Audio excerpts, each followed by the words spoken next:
100 ফুটের জাতীয় পতাকা দেখুন আমাদের অশোকনগরের। আচ্ছা, আমাদের সেনাকর্মী আমাদের যারা তারা এসছেন তাদের নামটা আমি সমিতাকে বলছি একটু ঘোষণা করে দিতে, তাহলে আমাদের বুঝতে সুবিধা হবে কারা কারা এসছে।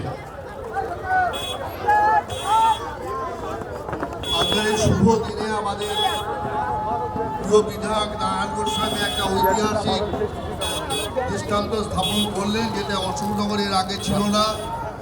এই প্রথম 104 ফুট সুউচ্চ স্তম্ভে জাতীয় পতাকা উত্তোলন করা হলো এবং এই উপলক্ষে আমাদের আমি একজন নিজেও এই মঞ্চে আমরা যাদেরকে সম্বর্ধিত করব তাদের সবাইকে আমি বলবো এক এক করে আপনাদেরকে ডাকা হবে, আপনারা সবাই এক এক করে মঞ্চে আসবেন।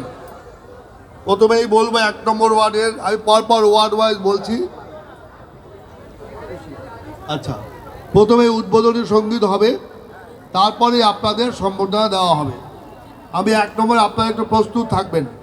1 নম্বর ওয়ার্ডে প্রদীপ দে, 2 নম্বর ওয়ার্ডে অমল বোস, 3 নম্বর ওয়ার্ডে সুব্রত মজুমদার, 4 নম্বর ওয়ার্ডে 5 নম্বর ওয়ার্ডে রণদীপ দাস, 6 নম্বর ওয়ার্ডে প্রশান্ত কর্মকার, 7 নম্বর ওয়ার্ডে ভানু দত্ত, 8 নম্বর ওয়ার্ডে তিমির দে, 9 নম্বর ওয়ার্ডে নীরেন্দ্র কুমার মজুমদার, 10 নম্বর ওয়ার্ডে তপন পাল, 11 নম্বর ওয়ার্ডে শান্তিরঞ্জন কুণ্ডু, 12 নম্বর ওয়ার্ডে মানস সরকার, 13 নম্বর ওয়ার্ডে উষা গুহ রায়, আমাদের বয়স্কা মহিলা স্বাধীনতা সংগ্রামী, তাকে এবং এক্স আর্মি জিতেন ঘোষ, তাকেও মঞ্চে আসবার জন্য আমরা অনুরোধ করছি।